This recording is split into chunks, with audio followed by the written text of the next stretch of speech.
Oi, pessoal, tudo bem? Vamos falar hoje acerca de contestação. Inicialmente, só queria destacar que a dinâmica da aula de hoje nós vamos dividir em duas partes, porque o tema contestação é um tema bem abrangente e eu quero tentar abordar aqui os principais pontos. Então, para não ficarmos um vídeo muito longo, eu optei por dividir. Então vamos falar primeiro que a contestação é a defesa apresentada pelo réu no processo de conhecimento, né? Dentro da fase postulatória, é a vez do réu falar. Muito bem, vem o autor, traz a sua petição inicial, já temos uma aula aqui no canal sobre petição inicial, traz ali a petição inicial e traz todos os fatos constitutivos daquele direito que ele alega possuir, né? E ele ajuiza essa ação em face do réu. O réu ocupa o polo passivo da demanda. Então, o autor, ele procura o Poder Judiciário para tentar obter uma pretensão contra o réu, né? Em face do réu. E o réu, então, ele é citado e aí começa a se desenvolver a relação processual. Bom, em termos de contestação, vamos então nos deter em primeiro momento, como é uma defesa do réu, qual é o prazo para apresentação dessa defesa. Muito bem, a gente sabe que no artigo 319 do CPC veio lá a questão do autor se manifestar na petição inicial acerca da vontade ou não de pedir uma audiência de conciliação, né? Então, o primeiro passo, a justiça hoje ela vem muito pautada dentro dessas formas de composição dos conflitos, né? Então, o CPC ele traz a possibilidade dessa primeira audiência, até mesmo antes de se ouvir o réu, tentar uma composição daquele conflito, tentar resolver o conflito de uma forma amigável. Então, essa audiência, colocaram lá no 319 que o autor ele tem que se manifestar na petição inicial, o inciso é inciso 7º, pela opção pela realização ou não realização de audiência de conciliação ou mediação. Muito bem. Essa audiência de mediação e conciliação, uma vez instaurada, vai se tentar buscar um acordo entre autor e réu.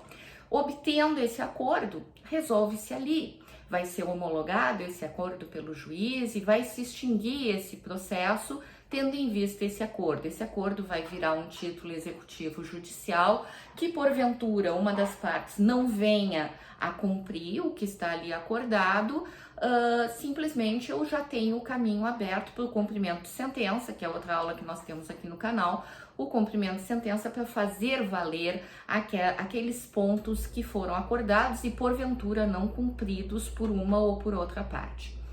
Muito bem, mas vamos dizer que nessa audiência inicial, então, o autor ajuizou a ação, o réu foi citado para o comparecimento a essa ação. Essa audiência, desculpa. Ambos comparecem à audiência e não sai acordo.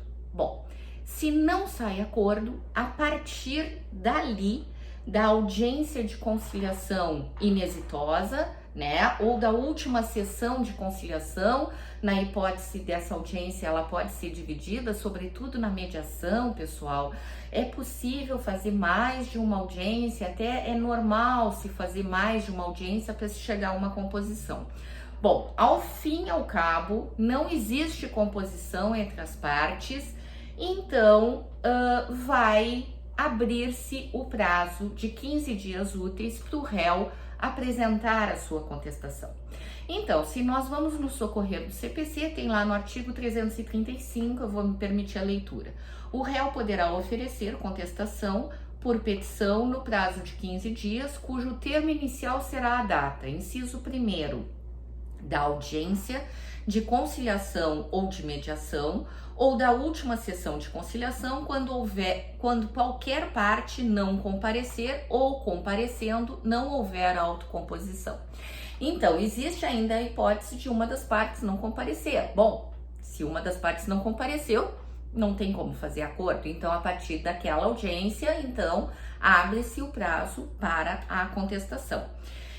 O inciso 2º do 335, ele acresce, então será da data, o dia inicial para a contagem desse prazo para contestar, do protocolo do pedido de cancelamento da audiência de conciliação ou mediação apresentado pelo réu, quando ocorrer a hipótese do 334, parágrafo 4º, inciso 1º.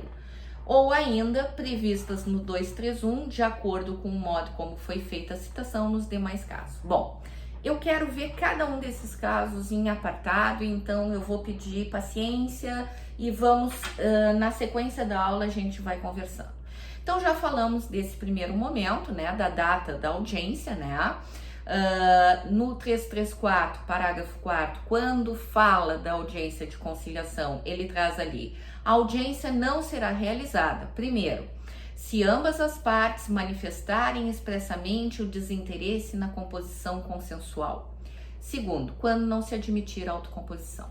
Então, o que eu vinha dizendo? Bom, os dois foram à audiência, não houve acordo, a partir dali começa o prazo para a contestação.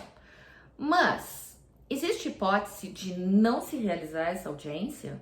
Sim, existe essa previsão, tá? No CPC, que diz o seguinte: o autor, ele na petição inicial, a gente já viu que o autor na petição inicial, ele tem que se manifestar pela não vontade de ir para uma audiência de conciliação. Apesar dessa primeira manifestação do autor dizendo que não quer conciliar, isso não impede a realização da audiência. Agora, se o réu, antes da data aprazada para a audiência, comparece aos autos e diz que também não tem interesse em conciliar, ambas as partes se manifestaram contrariamente a essa audiência de conciliação. Para que ela vai ocorrer? Simplesmente as partes já estão chegando, já estão dizendo: olha, nenhum de nós quer fazer acordo, vamos seguir. Bom, da data do protocolo dessa petição pelo réu, porque o autor já protocolou lá dizendo que não tinha interesse. Se o réu não fala nada, sai a audiência, sem dúvida nenhuma. Agora, se o réu protocola uma petição dizendo: opa, eu também não quero audiência, bom, o prazo para a contestação dele vai começar a fluir a partir do protocolo dessa petição dizendo que não tem interesse em audiência.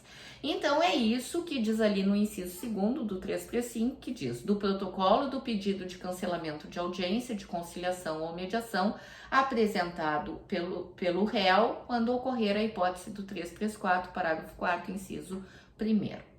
Muito bem, uma terceira data, um terceiro dia inicial para a contagem dessa contestação, coloca ali o inciso 3º, da data prevista no 231, de acordo com o modo em que foi feita a citação nos demais casos. O que seria isso? Gente, essa audiência ela não vai ser realizada em duas hipóteses. Primeiro, quando o autor e o réu se manifestarem pela negação. Não queremos audiência, ok, não ocorre.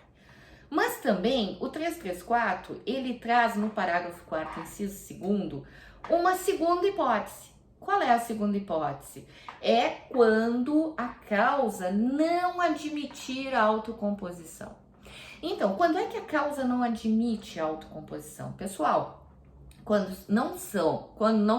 os interesses não forem patrimoniais disponíveis e não houverem as partes maiores e capazes. É por aí, tá? Então, eu posso conciliar qualquer coisa desde que sejam interesses patrimoniais disponíveis e as pessoas que fazem o acordo, a conciliação, elas são maiores e capazes. Aqui, perfeitamente possível fazer-se essa conciliação. E uma coisa importante da gente salientar, pessoal, que não, a conciliação não ficou equânime, um levou mais do que o outro. Vem cá, gente. Direitos patrimoniais disponíveis, partes maiores e capazes. Quem é que vai se preocupar com isso? Eles decidiram fazer assim, beleza. O juiz, para homologar esse acordo, ele tem que se ater a aspectos formais, né? O objeto é lícito, as partes são maiores, são capazes, os direitos são patrimoniais disponíveis. Bom, ok. Ah, mas uma ficou com mais com outra. Mas se eles quiseram, é acordo. Então, o juiz não tem que se manifestar, ah, não, tu ficou com mais que outro, vamos deixar equânime. Não. Se eles estão felizes assim, por que o judiciário vai ter que se meter e mexer no acordo que as pessoas fizeram? Não há necessidade alguma. Então, agora, se a causa não comportar o acordo, a autocomposição, então as datas para apresentação da contestação, elas têm que fluir conforme os prazos colocados no artigo 231, tá? Que diz lá, salvo disposições em sentido diverso, uma delas é em audiência, né? Considera-se o dia do começo do prazo. Então, ali eu tenho 8 incisos falando de quando começa esse prazo e, por conseguinte, quando começa a fluir esse prazo da contestação. Apenas para exemplificar, quando for citação pelo correio, da data da juntada aos autos do aviso de recebimento, quando for por oficial de justiça, da data da juntada aos autos do mandado cumprido, né? Então, quando for a citação ali na própria secretaria, né? Por ato do escrivão, então na data dessa ocorrência. No dia útil seguinte ao fim da dilação assinada, se for caso de citação por edital. Temos também o dia útil seguinte da consulta, no caso dos processos eletrônicos, né? Na caso da carta precatória, enfim. Ali tem os prazos específicos, então, para quando esse prazo de contestação não fluir, primeiro, da data da audiência inexitosa, onde que não teve acordo. Segundo, da petição protocolada pelo réu dizendo que não quer audiência, que são os 2 primeiros. Nos restantes, entra essa regra geral aqui. Agora, vamos seguir o raciocínio e vamos falar da forma da contestação. Pessoal, a contestação não é admitido contestação oral, tem que ser por escrito, tá? Porque o próprio artigo 335, ele diz lá, o réu poderá oferecer contestação por petição. Pronto, tem que ser por petição, tem que ser escrito, não é possível se fazer uma contestação oral. Bom, no caso de litisconsórcio passivo, quando é que começa a fluir o prazo da contestação? A partir de quando? Bom, lembrando, o que é o litisconsórcio passivo? Mais de um réu, né? Mais de uma pessoa tá no polo passivo daquela demanda, está sendo processado pelo autor. Muito bem, no caso de litisconsórcio e nenhum deles quiser a conciliação, certo? O autor não quer a conciliação e os litisconsortes também não querem. Os litisconsortes, eles têm que protocolar a petição dizendo que abrem mão daquela conciliação, não querem. E tem que estar lá na petição inicial dizendo que o autor não quer. Porque, olha aqui, gente, presta atenção. Se o autor não falar nada lá na petição inicial, contrário à audiência, o réu pode protocolar quantas petições quiserem, a audiência vai sair. Só não vai sair se os 2 não quiserem, tá? Fica bem claro isso. Então, no litisconsórcio passivo, esse prazo de início da contestação, no caso deles se oporem à audiência, esse prazo vai ser um prazo individual. Então, cada um dos réus vai ser contado o prazo a partir do protocolo da sua petição, dizendo que não gostaria de audiência, pedindo o cancelamento de audiência aprazada, tá? Bom, se houver mais de um réu e o direito não admitir autocomposição, né? E ainda houver a desistência do autor em relação ao réu ainda não citado, o prazo, então, conta da decisão que homologar a desistência. Então, pode ser que o autor entre quanto mais de um réu, ok? Ele pode desistir quanto a um deles? Pode. não tem problema nenhum, tá? Então existe essa possibilidade, né? O prazo será contado da intimação da decisão que homologar essa desistência. Bom, as matérias. O que eu vou alegar na minha peça? O que eu trago na minha contestação? Pessoal, lembra que o autor traz na petição inicial dele todos os fatos constitutivos do direito que ele entende possuir e embasam a pretensão, que é o pedido, que ao final ele faz. Beleza. O réu, quando ele vai apresentar a defesa dele, a contestação, ele tem, assim como o autor, que trouxe todas as matérias, porque liga numa coisa, ali, a petição inicial, pessoal, é das coisas mais importantes, das peças mais relevantes que a gente tem em processo civil. Porque ali eu digo que fecha o quadradinho. O que tu pediu na petição inicial está pedido, o que tu não pediu, morreu. Ah, mas o pedido tá subentendido. Ah, o pedido de repente pode ser... Não. Ou tu pede, ou tu não pediu. Simples assim. Então, toda a matéria da petição inicial tem que ser alegada na petição inicial. Por conseguinte, lógico, mantendo esse paralelismo, toda a matéria de defesa tem que ser alegada na própria contestação, certo?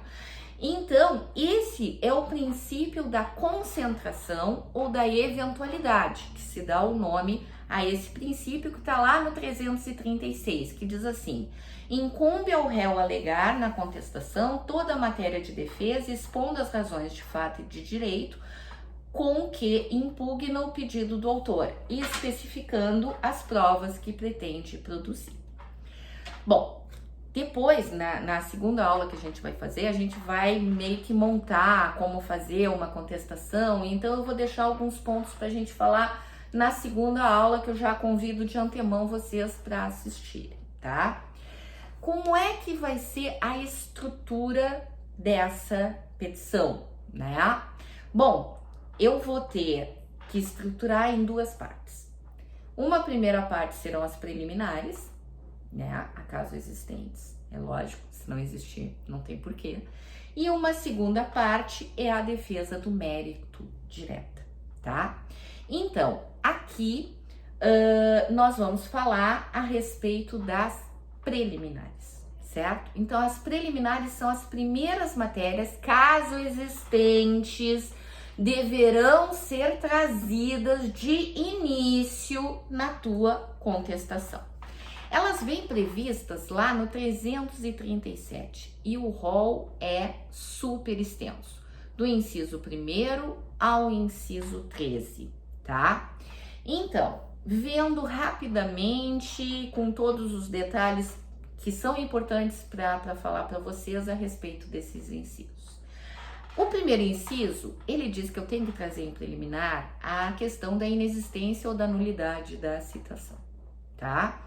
Olha, não houve a citação é nula, a citação é imperfeita, aconteceu algo de errado com a citação, tá?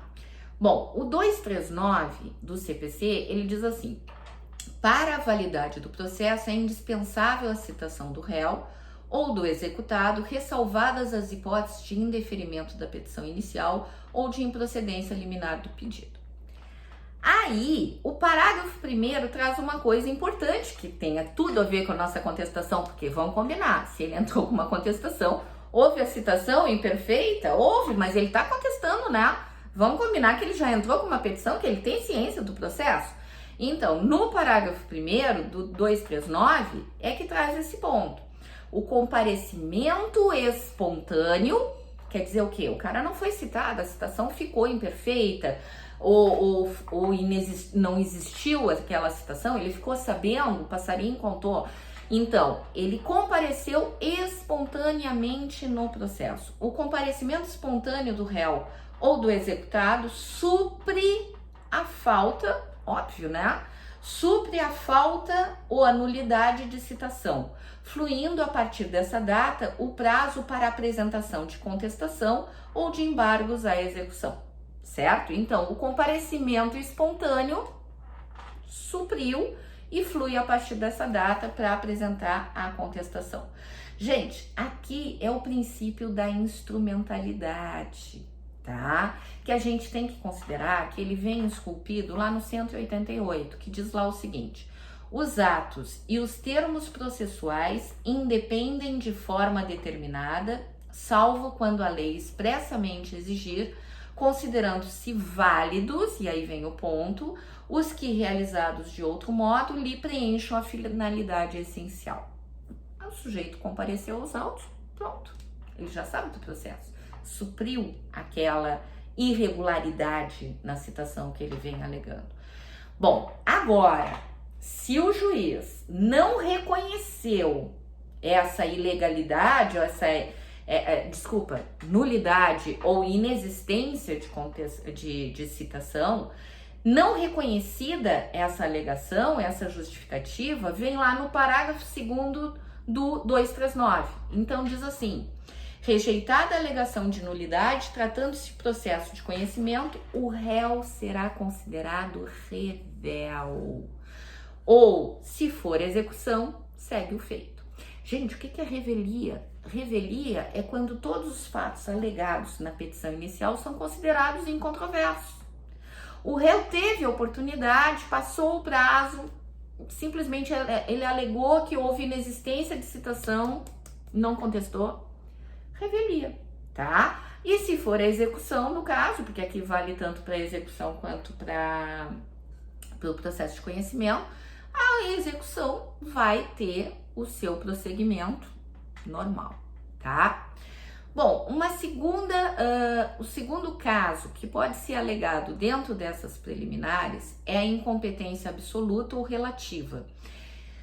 Muito bem, o que é a incompetência absoluta e relativa? Pessoal, nós temos aqui no canal também uma aula sobre competência que eu aconselho vocês a darem uma olhada. A incompetência absoluta, ela é improrrogável, não adianta, é matéria de ordem pública, tá? É lá a competência em razão da matéria e em razão da função, tá?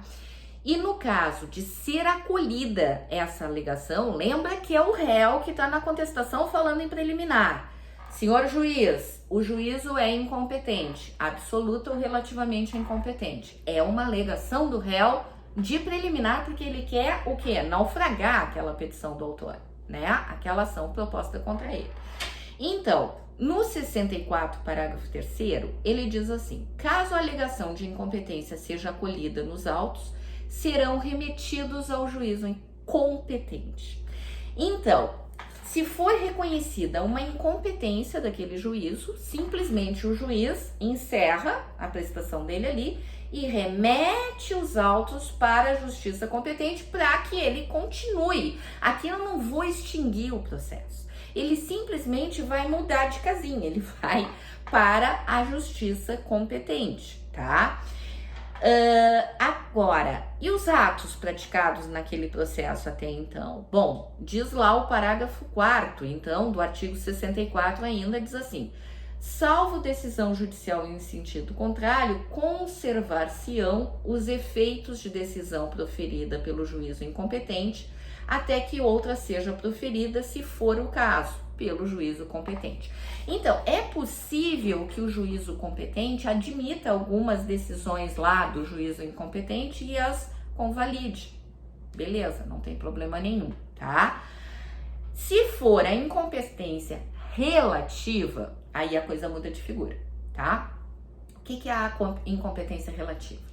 O réu, ele tem necessariamente que alegar na contestação em preliminar a incompetência relativa sob pena de prorrogação da competência. O que significa isso?